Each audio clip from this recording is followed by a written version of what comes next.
हुकूमत के अहम मुआशी फैसले। बड़ी सनतों पर 10% सुपर टैक्स लगाया जाएगा। 15 करोड़ रुपए आमदनी पर 1, 20 करोड़ रुपए आमदनी पर 2, 25 करोड़ रुपए से ज्यादा आमदनी पर 3% और 30 करोड़ सालाना आमदनी पर 4% टैक्स अदा करना होगा।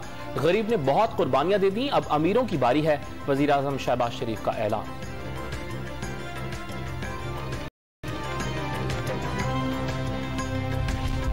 चीन से 2 अरब 30 करोड़ डॉलर्स पाकिस्तान मुंतकिल। मरकजी बैंक के पास ज़र मुबादला के ज़खायर 10 अरब डॉलर से तजावज़ कर गए।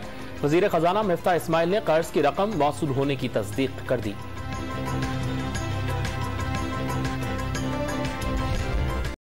सिंध बल्दियाती इंतखाबात और PK-7 ज़िमनी इलेक्शन के दौरान बिजली की बिला ताअत्तुल फराहमी की हिदायत। पिछले चंद इंतखाबात में गिनती के दौरान लोड शेडिंग होती रही।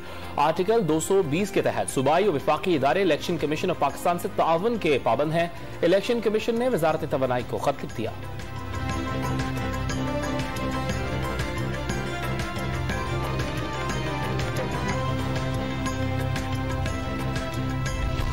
वज़ीर आला खैबर पख्तूनख्वा का मजदूर की कम से कम उजरत 26,000 रुपए करने का ऐलान।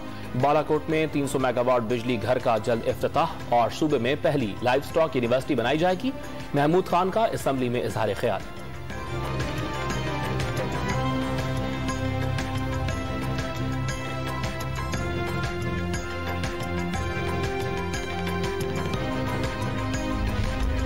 पाकिस्तान की तरफ से ज़लज़ला मुतासरीन के लिए इमदादी सामान की दूसरी खेप अफगानिस्तान रवाना। इमदादी सामान नूर खान एयरबेस पर अफगान नाज़िल उमूर के हवाले किया गया। खैमों और अशिया खुरोनोश समेत दीगर सामान C-130 से भिजवाया गया।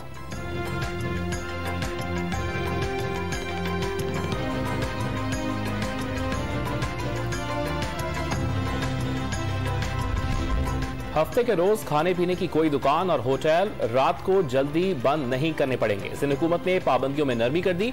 पाबंदियों में तरामीम का नया एलामिया जारी है।